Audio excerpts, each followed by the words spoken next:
My name is Martin Tomitsch. I'm an associate professor here in the Faculty of Architecture, Design and Planning. I'm also the head of design. And it's my pleasure to welcome you to tonight's event. But before we begin the proceedings, I would like to acknowledge and pay respect to the traditional owners of the land on which we meet, the Gadigal people of the Eora Nation. And it's upon their ancestral lands that the University of Sydney is built. Again, welcome to the Faculty of Architecture, Design and Planning here at the University of Sydney. This is one of many events, several events that we are hosting this year as part of Sydney Design. We also were running, for example, a virtual realities workshop last Saturday, and we're running a design thinking workshop this coming Saturday in our building. In our faculty, at our faculty, we've got a number of programs which include, of course, architecture, but also digital design. So the idea of hosting tonight's event came out of conversations between some of the people in the design discipline and the people in the architecture discipline, and out of a desire to combine the activities and the research that was going on in those two disciplines, as we increasingly see a crossing over, in particular, between digital design and the architecture discipline. But without further ado, I would like to introduce your MC for tonight, Katja, who is founder and managing director at Syfte, which is an amazing research and design consultancy based here in Sydney. And she's also the local leader of IXDA, the Interaction Design Association, and in particular of the Sydney chapter of this association. And I should also say that this event is hosted together in collaboration with IXDA, as well as the Architecture Alumni and Friends Association of our faculty, and of course our faculty, and with the support of Sydney Design. So Katja, please welcome to the stage. Thank you. Yeah, I haven't done anything yet. Thank you, and thank you everybody for coming along tonight for this very interesting panel discussion that we have. To give you a little bit of an idea of how it's going to run, so what we'll do is each one of our 5 panelists will come up here and give you a 5-minute presentation of what their point of view is on the democratization of design. Whether from whatever field it is that they're coming from, they'll give you that insight so that you know a little bit about what people's points of view are before you start hammering them with questions. Once each person has gone through their 5-minute presentation, then I've got a few questions that I want to ask and just polarize them a little bit, see who's on which side of what. And then once I've done that, I'll be opening that up to the floor. So the first person who is going to present for us is Martin. So he sort of slightly introduced himself anyway, but I'll give you a little bit more of a wrap on Martin and what he's up to. So he is the head of design here at the University of Sydney's Faculty of Architecture, Design and Planning. He's the chair of the Design Lab, which is a research group that focuses on interaction design and creative technologies. As you can tell, he's got a bit of an accent. So before moving to Australia, he was working in informatics and as an interaction designer in Vienna, in Stockholm, Reykjavik and Paris. So a couple of really interesting international assignments there. So he's founding member of the Media Architecture Institute, co-chair of Media Architecture Biennale in 2016 this year, and also co-chair of the Australian Human Computer Interaction Special Interest Group, the CHI-SIG group. So I'd like to welcome Martin, first of all, to come and give you his point of view on democratizing design. Thanks, Martin. Thank you, Katja. Let's see how we go. There's not much you can say in 5 minutes, so I'll try to do my best. A little bit as by way of introduction, as Katja said, my background is in informatics, and my research is now in interaction design. So I'm foremostly concerned with designing the way people access information, and in particular through digital interfaces.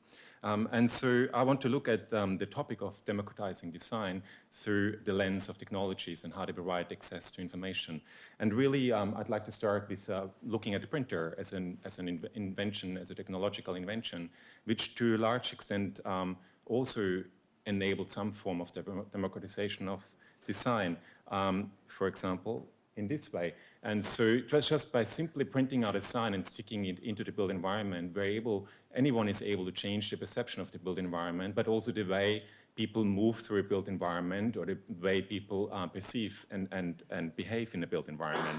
And I would even call this democratization of design, even though it's not completely dynamic, but it's still a way of providing additional value and information by augmenting existing information in the built environment.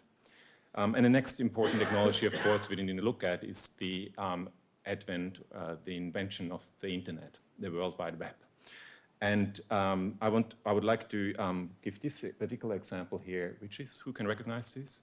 MySpace. So this was MySpace around 2004, 2005. So that was before Facebook took over the world, the other big social network. And partly why this social network was so successful was because it allowed anyone who signed up to the network to completely customize their page. And so this is the screenshot of one of my friends at the time on MySpace. And as you can see, you can't see the text, right?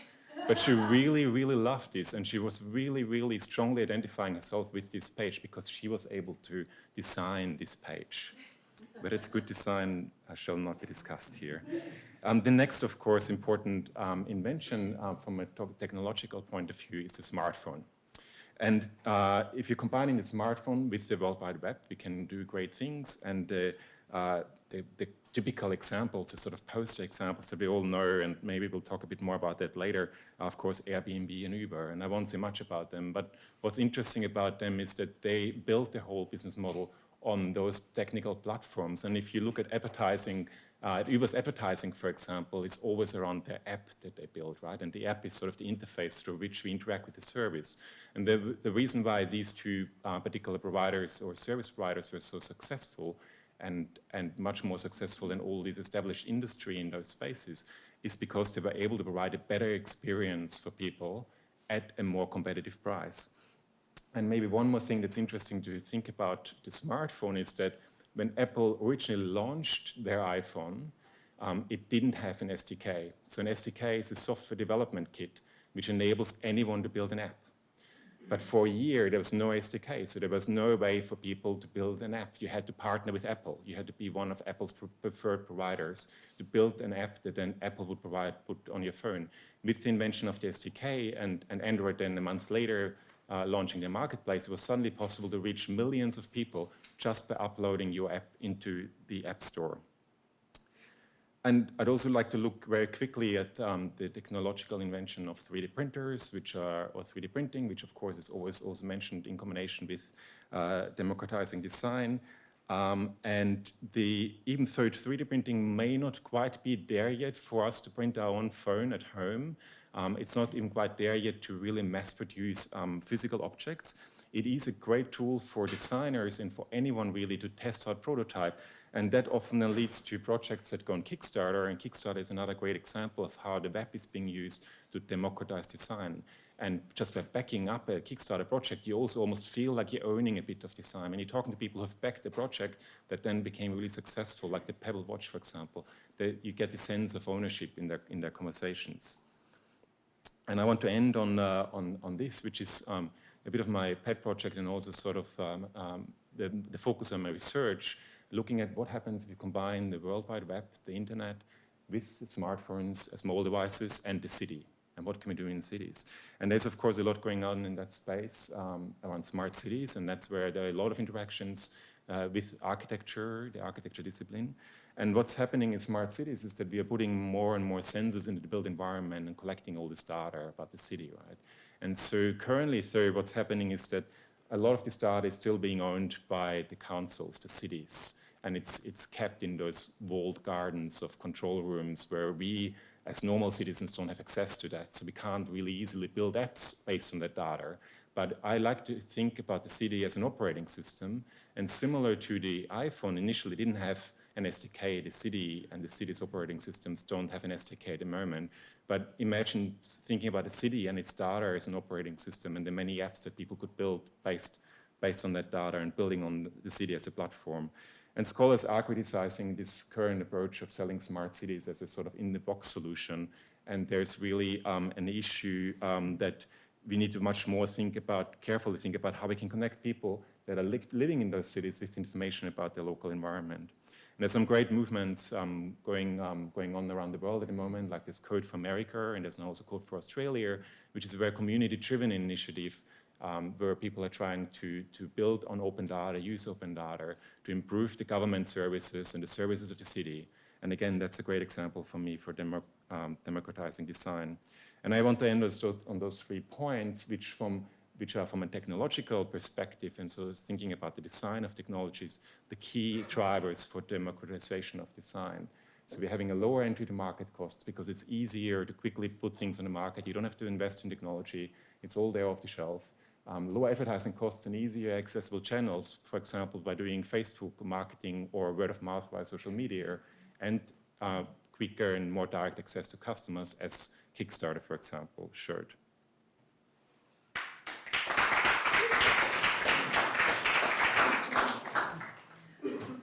Thank you, Martin. Okay, so our next speaker today is Selena Griffith. She's a senior lecturer in the University of New South Wales and the engineering manager. Selena is a designer and an academic interested in roles that designers play in mapping our futures. After 15 years in the design industry, she's decided to apply her experience to teaching design.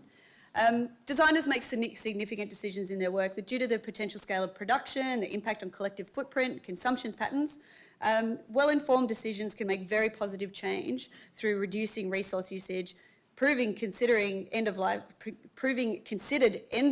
options, and extending usage. So I'd like to hand over to Selena to give you her point of view on democratizing design. Thanks, Selena. Thanks, Katja. Just how many people here are designers? Who's an architect?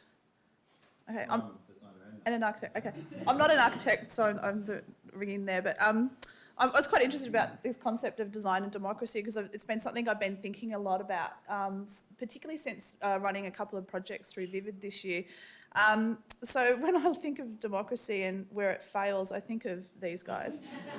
So democracy brings us great stuff and democracy brings us bad stuff. And if I think of the greatest enemy of democratic decision making in the urban environment in Sydney, I think I've got a great picture of the chap there that is our biggest challenge, because he's removed one of the most important voices that we have as a community to be democratically included in the design process, which is the sacking of large swathes of local government at a period where massive change is being pushed through Sydney. So local communities don't have a voice anymore to contribute to that discussion around how their environment should be formed. So that's one of the bad sides from a policy perspective. What is more disappointing about how we can shape the future of Sydney is that the legislation has been changed at this point of time where councils can't contribute to the discussion around how development will be discussed at a community level. So there'll be less input possibilities for communities to be part of a democratic process of how their environment is designed. Look, we can be hysterical about design. So we can say, you know, this democracy of design, it brings us digital printers and we can all print guns and kill each other. And this has been a huge debate around digital printing. But so few, I don't know how many of you, who's used a digital printer here? Okay. I've never got a print that big to print out successfully yet. So you've got to have a pretty high-end printer. But the thing is, any good ideas and useful ideas can be exchanged. And as humans, we're always going to use our thinking processes to solve problems. So if we can't get access to something, we will make it. And the digital printer is just another way of us applying our personal ingenuity into making something different. I've put a pair of lime green Crocs here because one of the other drawbacks that we talk about when we have this democratised design idea is that everyone has access to design. Doesn't necessarily mean they have access to good design. And whilst this is a really functional design, if you work as someone who stands all day in a hospital context, so you want shoes that are comfortable, lightweight, and don't have things like blood stick to them too readily, they're not necessarily something that you want to see everyone wearing out in the streets. So sometimes if we democratise the consumption of design, we can end up with a product like this.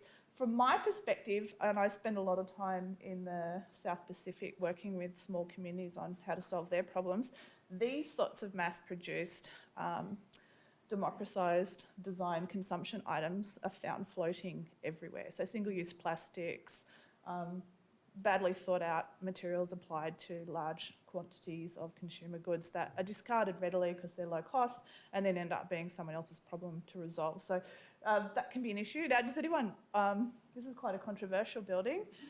It's an example of brutalist Sydney architecture. I think we've all grown to love it and become attached to it in Sydney, even though visually it might not be the most pleasantly aesthetic thing, but it was designed with a very democratic mission in mind, which in our sort of young country was that everyone should be equal and everyone should have equal access to the great views of Sydney. So we built this public housing building in the brutalist style in a really prominent and fantastic location in Sydney. And now there's a huge discussion about whether what the future of this building should be. The tenants have all been pushed out.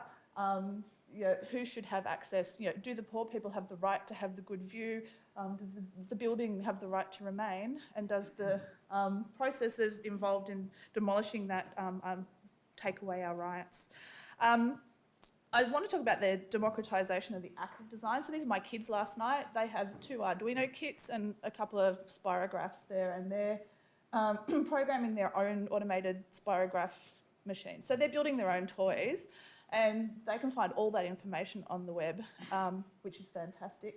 They can then pop their ideas that they need to house that onto a 3D printer. I just bought one at Aldi last week, $400 for a 3D printer.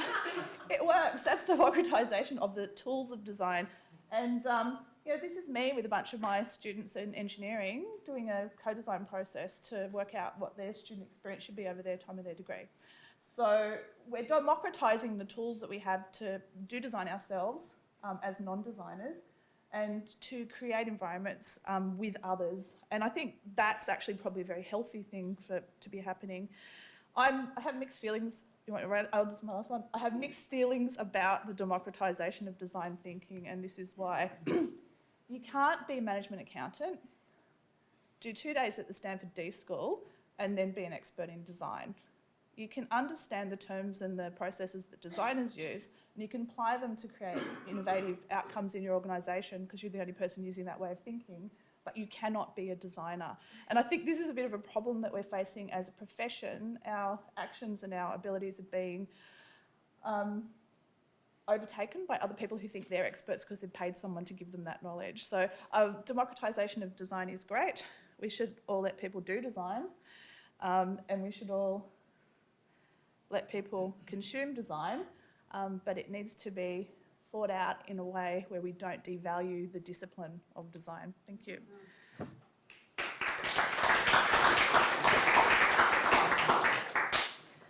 Excellent. I will return to that theme. It's interesting, the delineation that you make between the democratisation of the tools of design and the democratisation of the design process itself. So yes, we'll return to that. Associate Professor of Architecture in the University of Sydney. Shush. He directs the Innovation in the Applied Design Lab. Mathew is a researcher, a teacher and a designer with extensive international experience. He currently directs 2 major research projects exploring prefabricated and modular housing, and a 3rd project is focusing on prefabrication and advanced manufacturing started in 2015. So Mathew, I'd like to invite you up here. Tim, you'll get your turn. Okay. Hi everybody, great to be here, all you people. As we just heard, I direct the Applied Innovation and Applied Design Lab, and basically what that does is work with industry on particular problems that they have, and we generate research projects and we run those, and of course one of the major focuses that you would have heard is in the area of industrialised building, as I call it. So tonight I'm just going to drop in some ideas into the mix, just like everybody else. So when I think about, that was the lab shot. When I think about democratising design, I have to, in Australia that is, I have to start with cost. And I have to ask, I just pulled this, I didn't know what the most recent award was, but this is the building that won the Wilkinson Award for Residential Architecture in 2016. And I look at it and I think, oh my God, how much does that cost?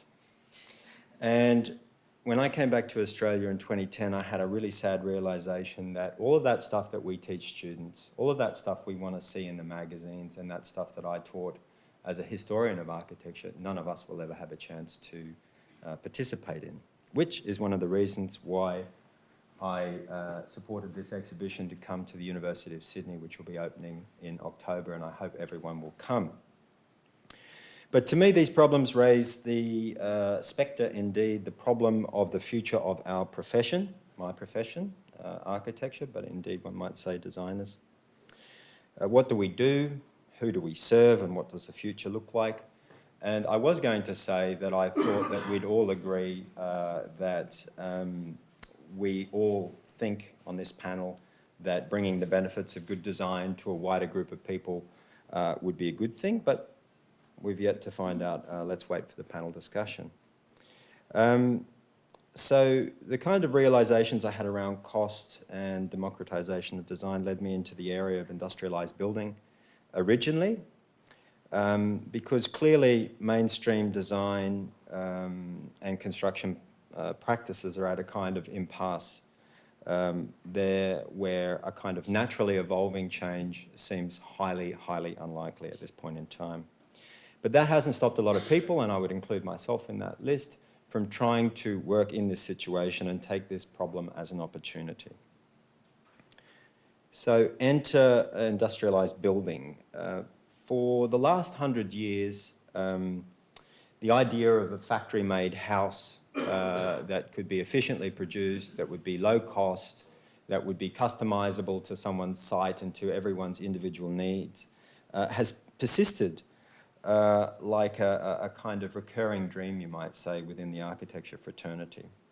And in many ways, industrialized buildings followed the analogy of a car industry, starting with a localized regional artisanal production to a sort of Fordist production methodology, post-war period and mass production, the kind of revolution that happened in the 1970s with Toyota and lean manufacturing, and then up to today what we might start to call an Industry 4.0 concept. But all of these, I would argue, are very heavy versions of industry. And I think we've now got some opportunities to look at new technologies and new processes and to see what they might bring us. This is not a new idea in architecture. Indeed, this book, which is a very fine example, I think, of enunciating this very idea, was published in 2004 and remains one of the high points in my view. And so this kind of industrialization of the building process has been promised many times before, but this book shows us that it's now within reach because we have computational design tools, digital and automated fabrication, file to factory, mass customization, all of these types of concepts. Now, for me, all of these developments combine with the prospect of replacing the older and more heavier version of industry, a static version of industry, with something new, which is a smart factory, distributed technology. So if in the old version, industry was concentrated in one part of the city, in this new version of industry, it'll be distributed. Furthermore, that these technologies, I'm particularly interested in technologies which are simple and agile, which are even very, very low tech, and that actually move away from a very high tech, high end and indeed heavy version of industry. So I'm going to leave you with a final slide tonight, which to my way of thinking cuts to the issue of what a disruptive innovation might look like in the housing industry. I've been hurting Martin's ears over the last few weeks about what I think disruptive innovation really is, and how companies like Airbnb and Uber are actually not disruptive innovations at all in the traditional sense. But I'm going to run out of time and won't have time to speak about it. Yeah. Thank you.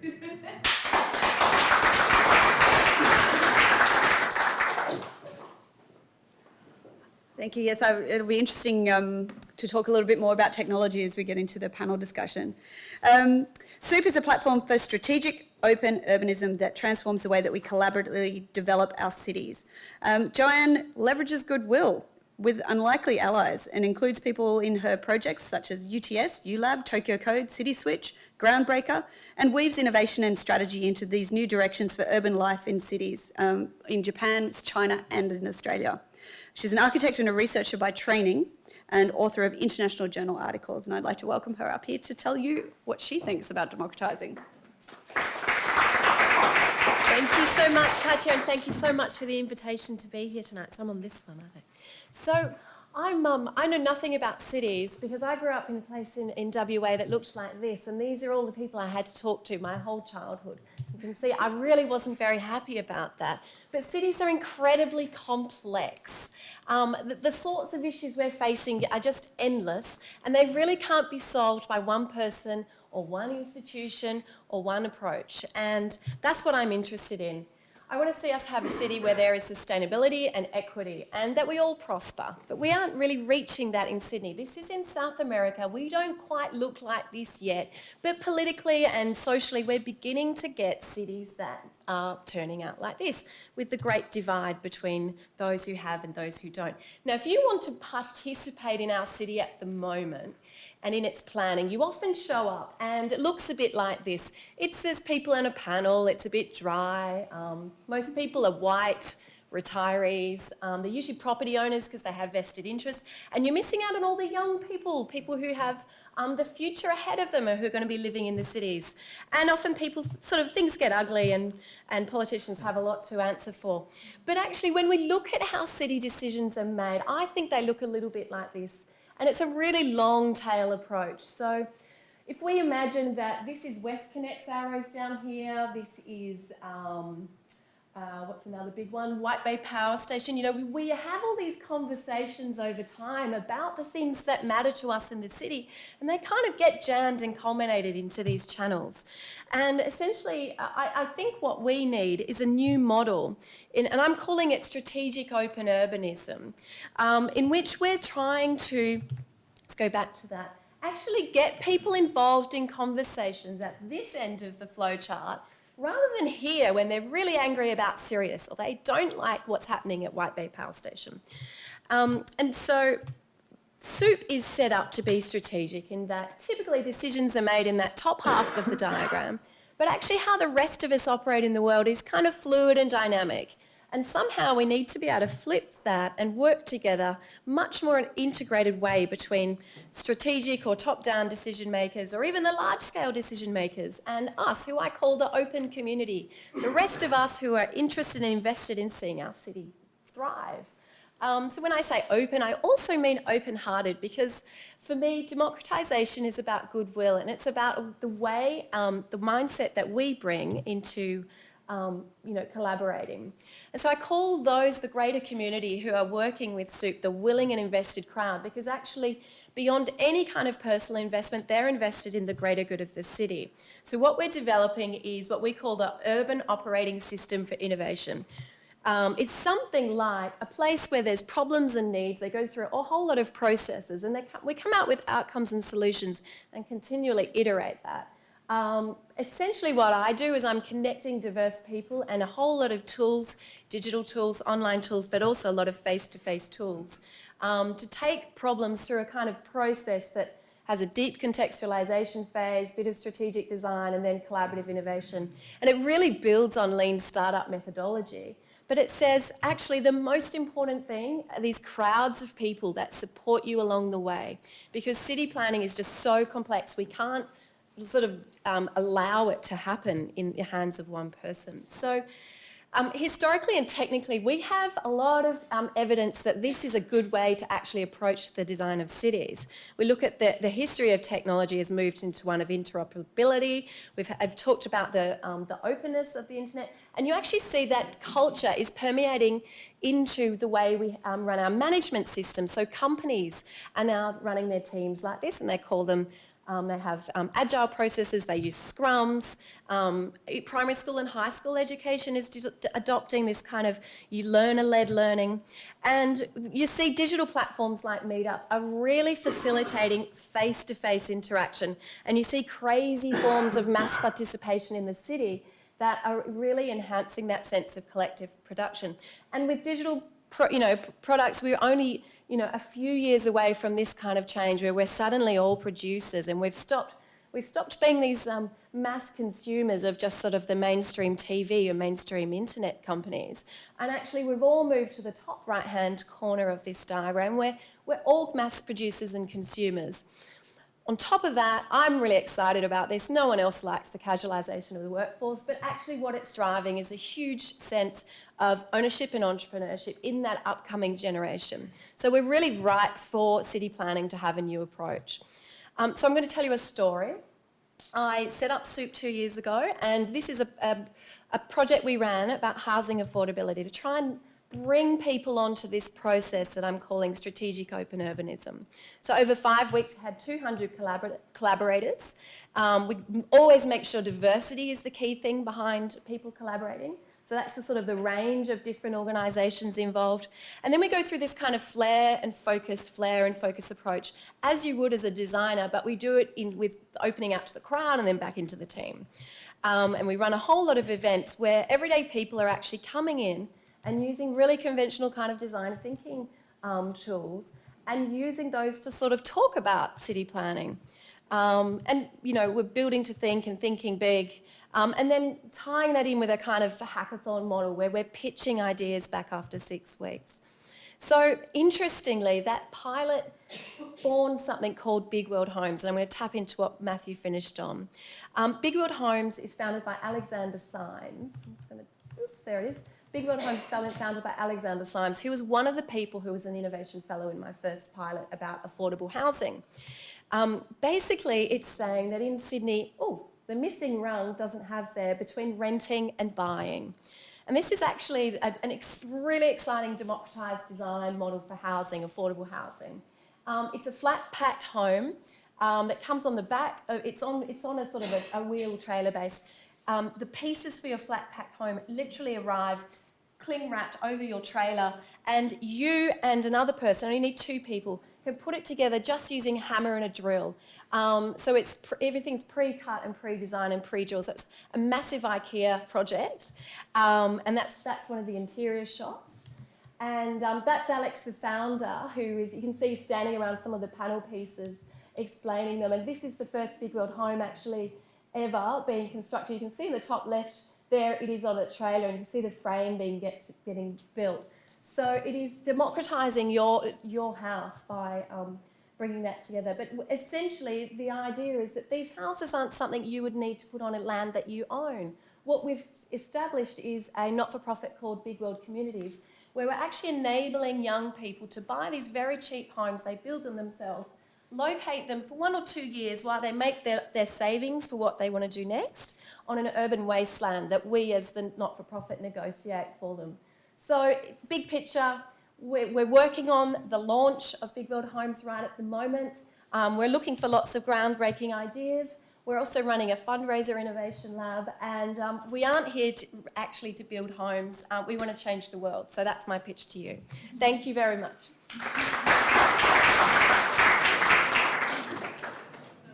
I'd like to invite Tim Horton up here. He is the Registrar of the New South Wales Architects Registration Board and nationally recognised as an architect, an advisor and an agitator for smart policy that enables good design. Tim was appointed to the Registrar of New South Wales Architects Board, which is an independent statutory authority that exists to inform and engage people on issues of architecture in New South Wales. He's a regular contributor to radio, print media on the built environment, design practice and public sector innovation. So I'd like to welcome you up. Thank you. Hello. 5 minutes, not very long, no preamble. I'm an architect. I'm also a regulator. So here is my thesis. It is not groundbreaking. Here is what we have. It's what we're dealing with. This is what we're offered. This is what most of us think about it. And this is how some are choosing to respond to it. And so there are these traits at play. I think there's a whole lot of things that we can pick up in the panel discussion. One really good question that I've heard a number of times is not sort of what is design, yes or no, but what is good design? And I think that question around making the tools available, making the expertise, the intent and things like that is a separate question. For me, that is ultimately a question of data and is a question of both and. And I think, again, if I can just offer this is completely unscientific. This is my own little model of what's at play in the world.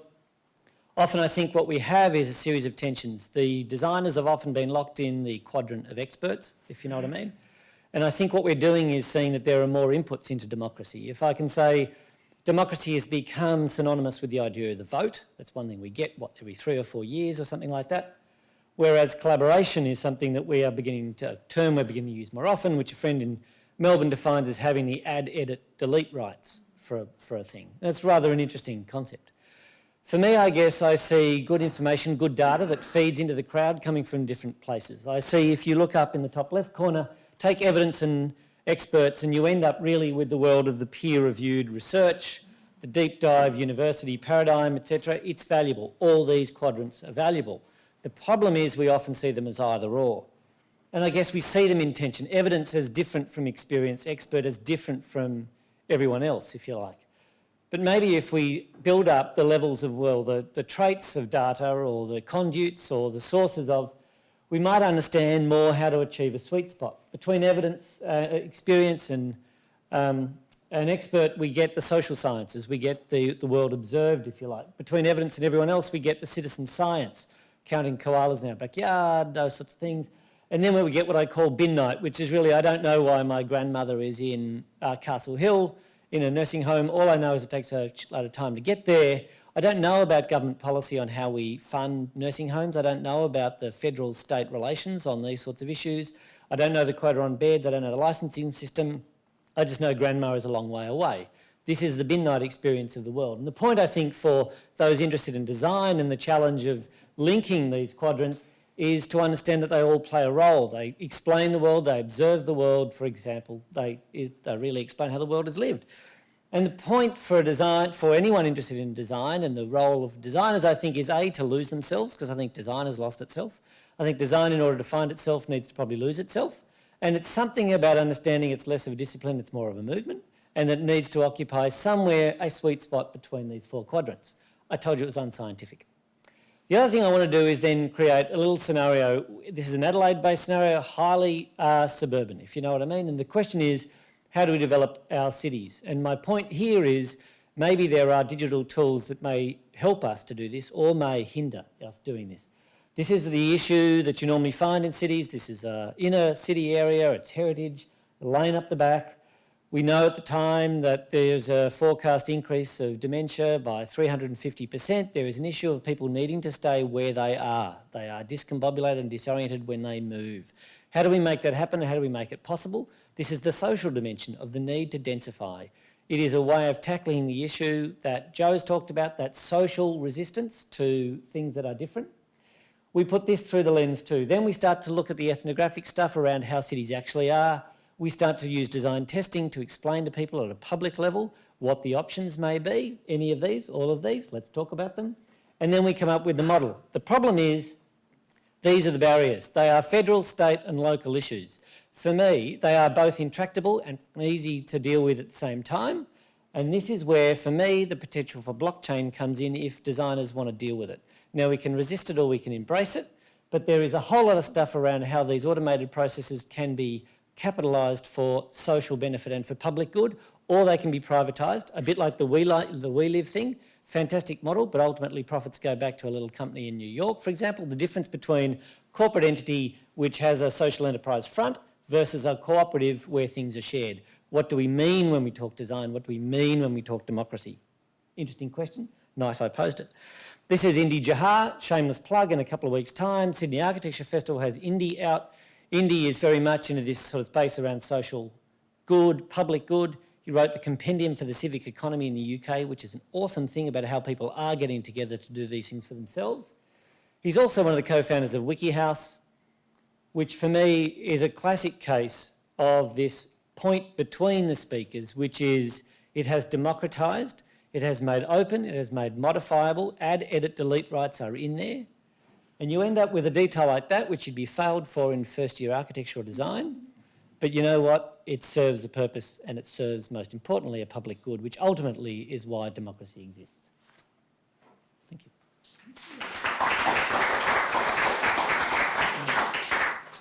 Fantastic. Thank you so much. I'd like to invite all of our panellists up to the stage now, and we can continue on with these discussions. Yeah, it's quite interesting, sort of the means to the end there of seeing you've got your house and it's built and you can get into it, but geez, it's ugly as buggery. So interesting. So I think I want to come to one of the points that was in Selena's presentation. So the critics of this kind of democratization of design, they criticise the quality of the work which is created by amateurs who penetrate the design market. They blur the boundaries between amateur and professional design practices. People who are advocates of democratising design, they see the advantage between co-creation or user-centred design, something that Joe talked a lot about.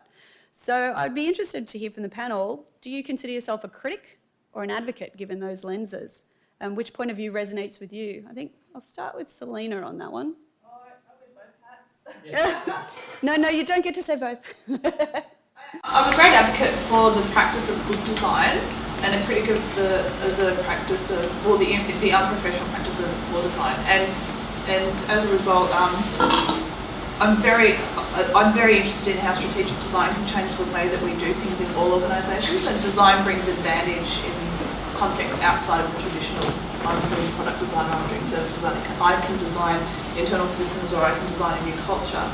And we use the same tools, but we will only ever provide an advantage for the organisation we're doing that with if we're doing it consistently and to high quality. And my big concern is a lot of people coming with half the tool set and not a full understanding of how to use it, fail, and then the entire industry is looked at as a failure because it's taken a long time for designers to get that in that door and be taken seriously. To get a seat at the table. So Joanne, I'd be interested to hear what your response to that is, because you do involve so many people in the work that you do.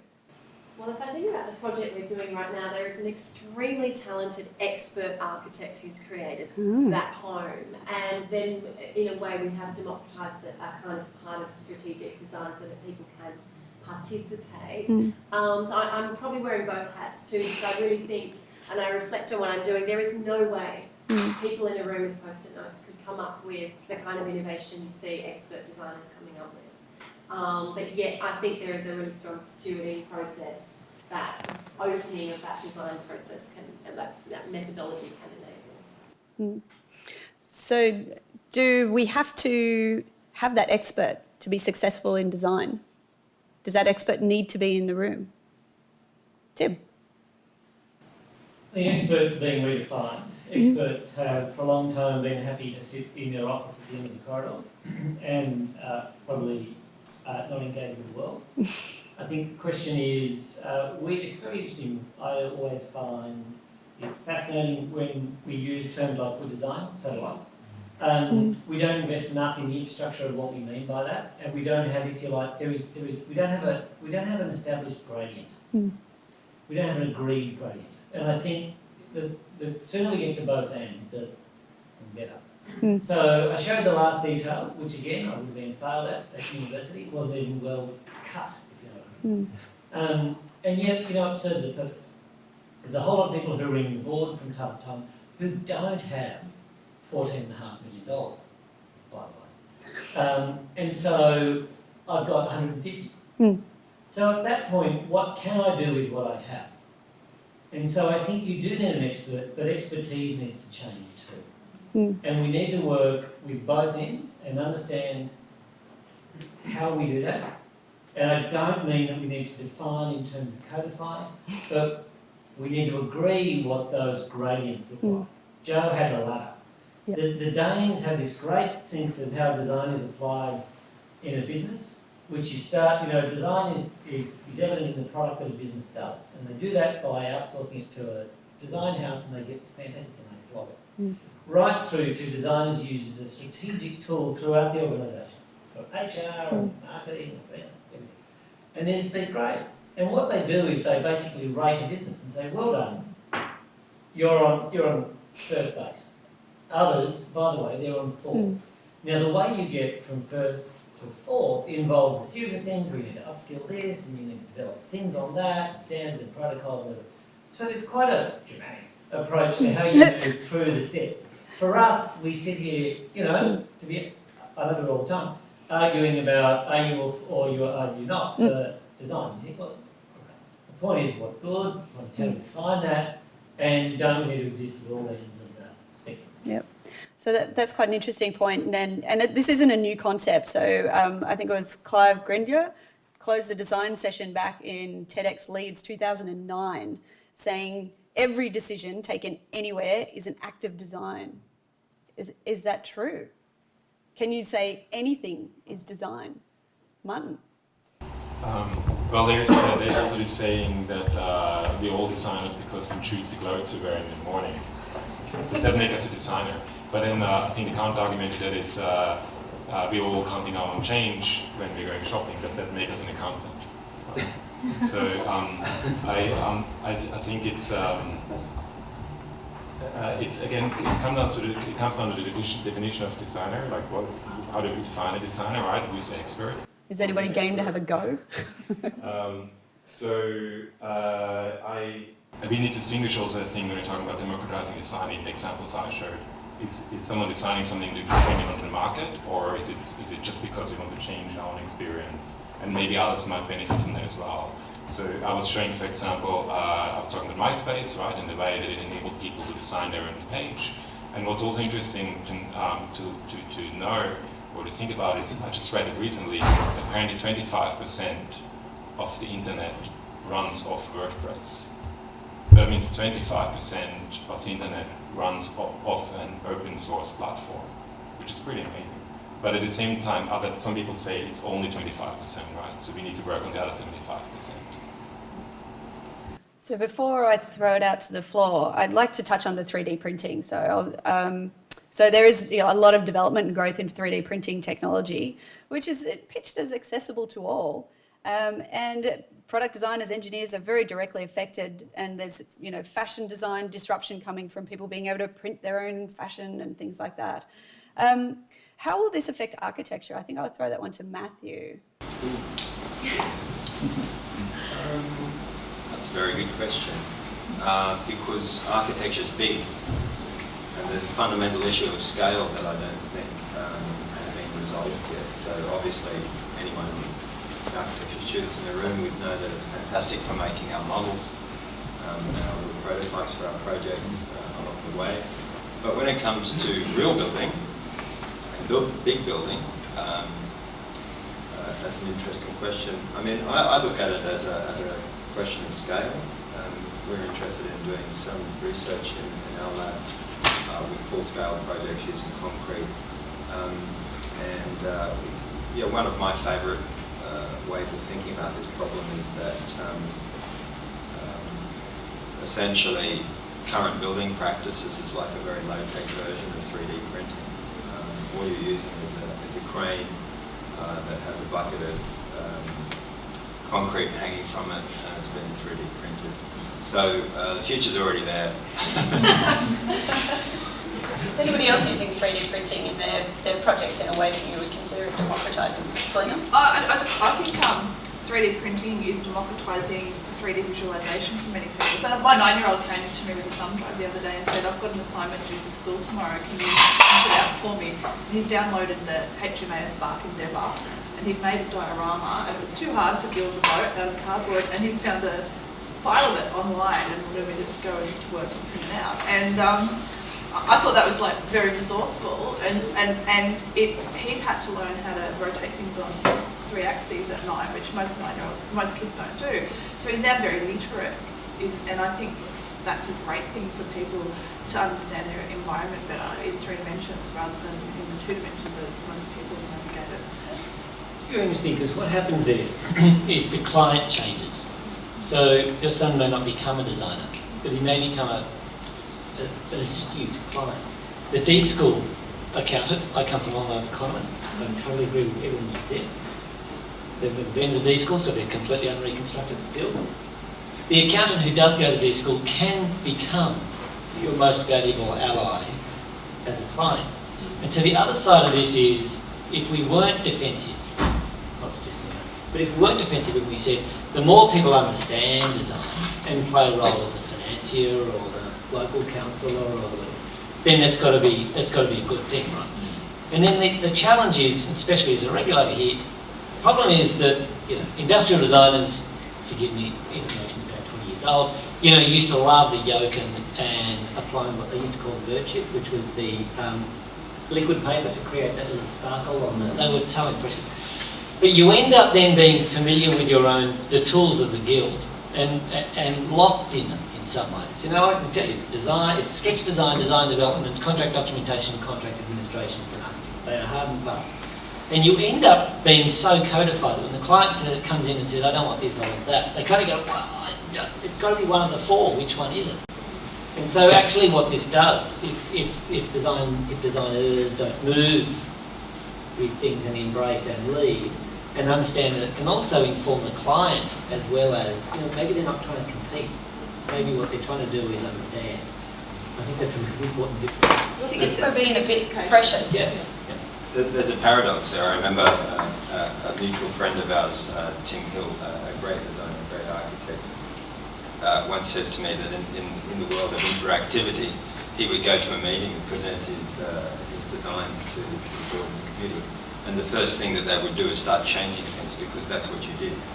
That's how you interact with things. You start pushing forward and changing. So it's got an upside and a downside, I guess. But can I ask a question of some of my other panel members? You are welcome to do that, Okay. that's fine. But I will go to the floor in a minute, so if you do have questions, get ready with This them. is to Joe and Selena. I'm not from Sydney, and so I'm not party to all of the heated battles here. I followed them a little bit. But this is a problem in a lot of Australian cities, and I wonder what you both think about this issue of Nimbyism versus democracy, and how that actually works. So, unfortunately in Australia we have a situation, because of such low densities, that a very small group of people can control what could be a very large outcome. And so you might say that it's consultation, it's participation, but for which good and greater good of the greater number, or whatever. Okay, it's NIMBYism if you don't get your way. I think, Yeah, it's coming from a local council background. I was like a councillor for people at council, got on to that. We have people with enough money to say, you can improve our building, we'll take it to learn environment. And so we have horrendous design stuff because they've had the money to take it to local environment court. We also have people who just build anyway and pay the fine. So it doesn't matter how many people say no, we don't like that. It's just going to happen. And I think a lot of the laws are changing so that people can't do that now. You can't go back and get a retrospective DA on something that you just spent $2.5 million on because you can bully everyone. And I think that's a good thing, because in the democracy situation it protects people that don't want that stuff to happen. But we need to have those conversations at a local level, and we're now losing the rights to have those conversations at a local level, and I think that's a really sad thing, because we don't want a homogenised state or country. We want pockets of differentiation, because it's that differentiation that creates interesting communities. And if we homogenise everything in New South Wales, which is what we're tending towards at the moment, we're democratising design, I suppose, in that process, but we're going to end up with a very boring city that we live in my opinion. I think losing a thought I was having. I really I think democracy lets us down when it comes to urban planning, and Selena's nodding her head. And if we just talk about it, technically, the processes aren't really working for most people at the moment, and that's not just the NIMBYs. That is the people who can't get into housing and that are isolated in the suburbs without proper public transport and so forth, and unable to access jobs. So I think there is, we throw those two out the door, and this concept of maybe a much bigger sense of agency, and this is almost tapping into where Tim was saying, if we're stuck in our ways, then yes, we stay stuck in our ways. But actually what the opening and the democratisation of design challenge us is everyone to do is to become much more active agents in change and stepping into new roles, whatever those new roles might need to be, to enable a much more kind of open and collaborative way of solving problems that involves the people necessary. And I think if we are designers by training, then as you mentioned, enabling our field to be adopted is the best way to get there. I think most people in Australia who've amassed any level of fortune have done that through land ownership. So unless we completely change our economy here, we're not going to get a shift. And affordable housing terrifies everyone everywhere. because they think it's going to be housing commission. They don't get it, that it's their kids that need affordable housing, or their nurse, or their teachers, or their firemen. All these people that are really important in sustaining the entire community need affordable housing to live in. We don't want to end up like the Silicon Valley where they have to bus everyone in from remote areas to all the services. So I'm going to throw it open to the floor. If you've got a question for the panel, feel free to pop your hand up. I'll run the mic to you so that we can get it recorded. Here's a little thinking time. Yep, got one there.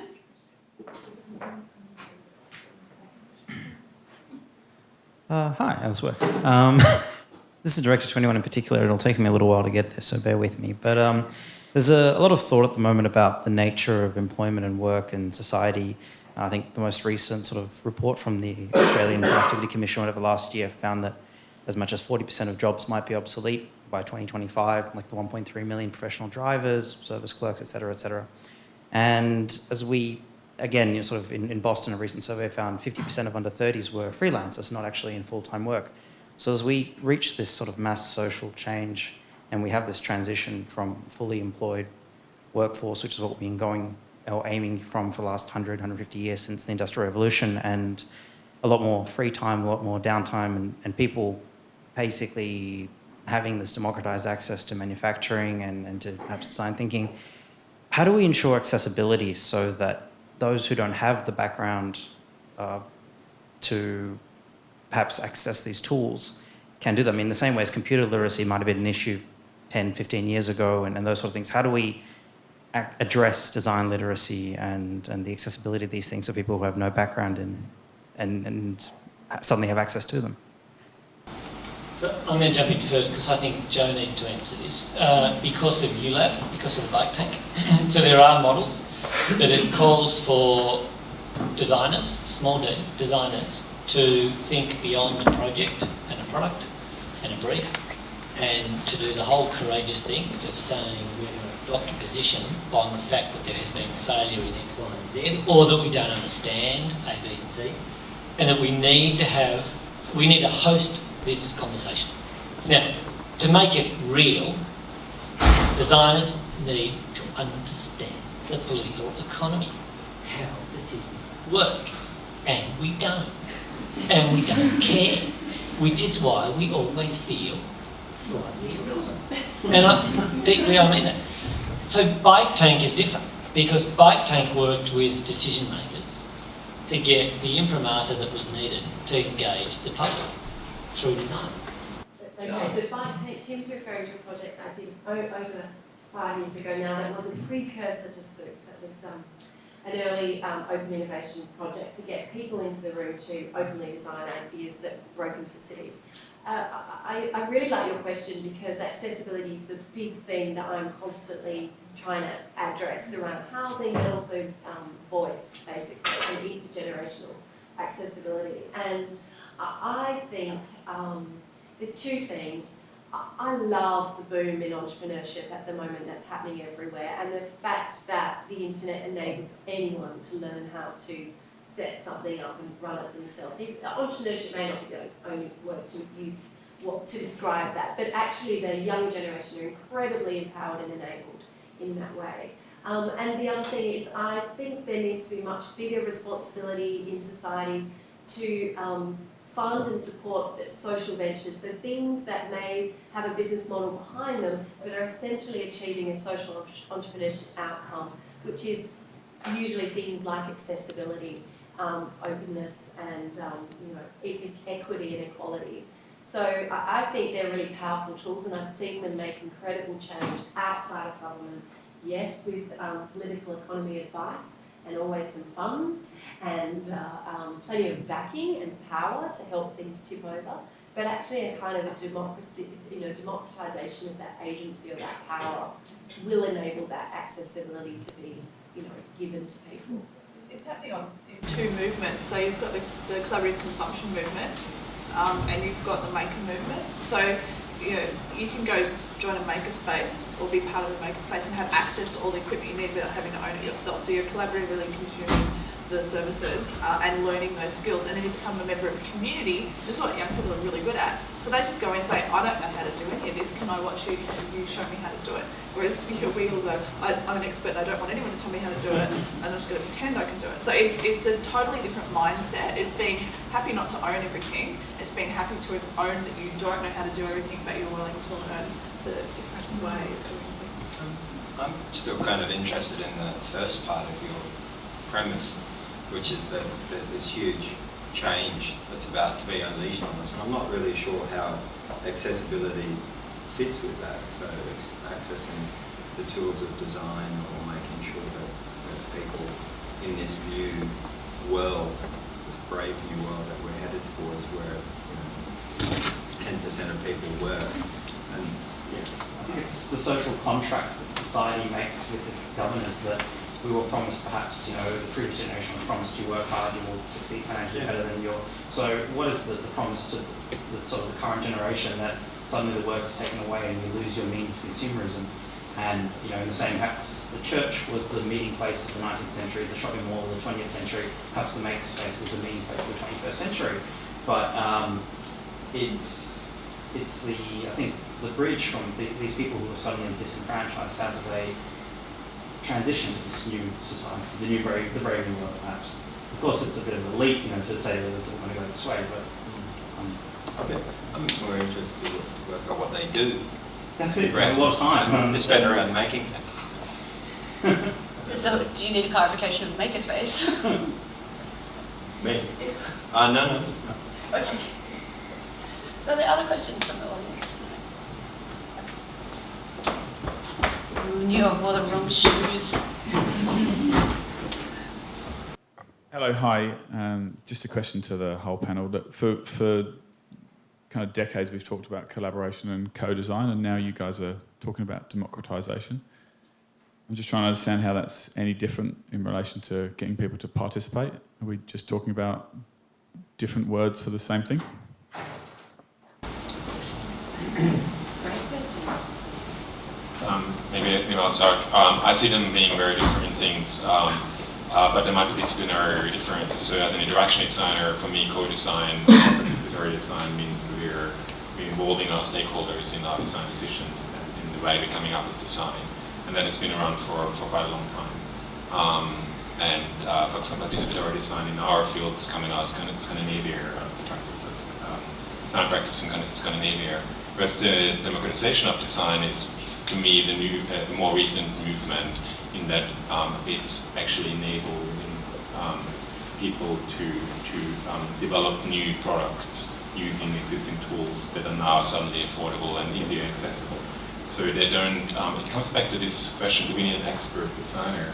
But in a way, so you can be an expert designer, but you don't have to work, say, for Apple or Google to bring up the next software, right? Another great example is Snapchat. So Snapchat is now taking over slowly Facebook, and some people might know. I've heard the story that as Snapchat started becoming more successful, Mark Zuckerberg from Facebook sent an email to the founder of Snapchat and said, "Hey, I'm a really big fan of your product. I'd love to meet you." And the founder of Snapchat sent an email back and saying, "Oh, that's really great. I'll let you know when I'm in the area."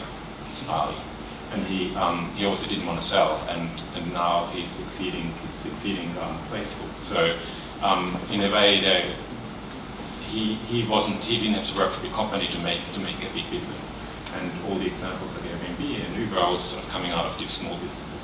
The story goes that Airbnb started because some people had an air mattress in their house, and they started using that to rent out a bed, and that's also where the name is coming from, Airbnb. So again, for me, democratization of design means that anyone can start a business and bring things into the market. And at the same time, I think we're just right at the very beginning, particularly with 3D printing and those sort of technologies only developing. We're sort of at the very beginning, whereas co-design, participatory design has been around for a very long time. There's also, I think we need to step back and take an anthropological lens just for a second. I think there is a democratization occurring at the same time as the rise of inequality in cities, for example, so you can now draw the line through a city. I would argue of where the point of difference, opportunity and lack of opportunity can be drawn. And I think that's evident around the world. I think there's an expectation that people will be able to assert themselves in decision making more. It happens, I think, to coincide with a loss of integrity in the political system being mentioned.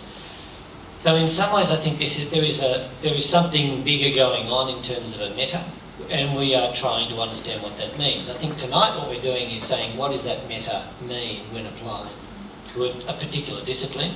Is it only in architecture or design? No, but it is part of this bigger thing. And I think particularly those in design expertise sometimes struggle, and by the way, sometimes excel in the challenge of navigating between the silo of the expert and how to deal with the messiness of the crowd. Government is not very good at messiness of the crowd. Departments of planning don't like people holding placards, and yet often it's not know that they're dealing with, it's kind of how that they're wanting. They're worried about the quality, they're not worried about development often. They're just consistently being fed bad development, therefore the outcome is likely to repeat. So I think actually at a broader level, co-design is a methodology applied, over 40 or 50 years only, for the length of time it's been defined. But I think there is something bigger going on, which is sometimes called the social economy, sometimes called the civic economy, and it is people learning to do it for themselves, sometimes because the political institutions are failing around them. I look at it from a historical perspective as well. So, the co-design comes out of a socialist democratic country, or series of countries. And where it's apparently socially democratic here as well, but you don't see it as much. But it's about designing collectively together for the grand good of everyone. And I think the shift that we're seeing currently globally on the democratization of design is more focused on the individual having the power to do stuff. So it's a shift away from the collective to the individual. And I think it stems out of a movement in the late 1990s for individualisation of products. I think it's been a fantastic demise of the superstar designer, the democratisation of design. It means everyone's a designer. It doesn't mean you're a good designer, but at least you've got the ability, or you feel that you have the possibility of having a crack at it yourself, and that really appeals to Australians, because we always like to. We're still tinkerers in the shed, even though we don't have sheds anymore. And why do I think this movement's taken up in Australia? Look, we've got more makers and tinkerers in Australia than anywhere else, and I think it is because we've been isolated so long and didn't have access to products, so had to make our own.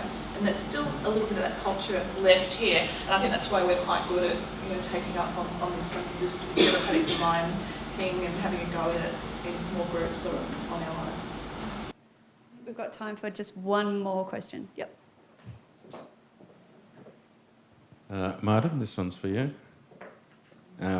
You spoke about the city being like an operating system, and that we need an SDK in order for its citizens to kind of contribute to its development. What would something like that look like? Like how, what is that thing that is going to bridge the gap? So I was just posting on Twitter what Selena had said. By the way, if you're on Twitter, we're using the Sydney Design Festival hashtag SDF16. Well, we don't know yet because it's not quite there yet, right? So the city is not an operating system yet. And the problem here is that big companies like IBM, Cisco, are trying to sell smart city systems to governments, and they're selling them from a very top-down perspective. So it's all about efficiency and effectiveness. But just because our city runs more efficiently and more effectively doesn't mean it's a better place to live or a more creative place to live. So by opening up, so the danger there is that these big companies come in, sell expensive systems, and then governments, cities lock themselves into those systems. And they're like Deutsche iPhone, they're not open. No one else can build an app on top of that. Whereas if we think about the city and its sensors and interfaces as an open system, then anyone can build, for example, a parking app, right, that allows you to find a parking spot. Public transport is another great example. In our city here, it's still not openly available. There are a number of apps that have a contract with transport news as well, so they can use the data, but no one else can just go and use that data in order to create maybe better apps or different apps. So you're providing a different perspective on that. And so that could be either something that is on the web, running on as a website, or something that is running as an app on your phone, or it could also be interfaces in the environment. Right? So we also think about how can we improve the like, for example, handing over the responsibility or the power, empowering people to actually make their own decisions as to what they want to see.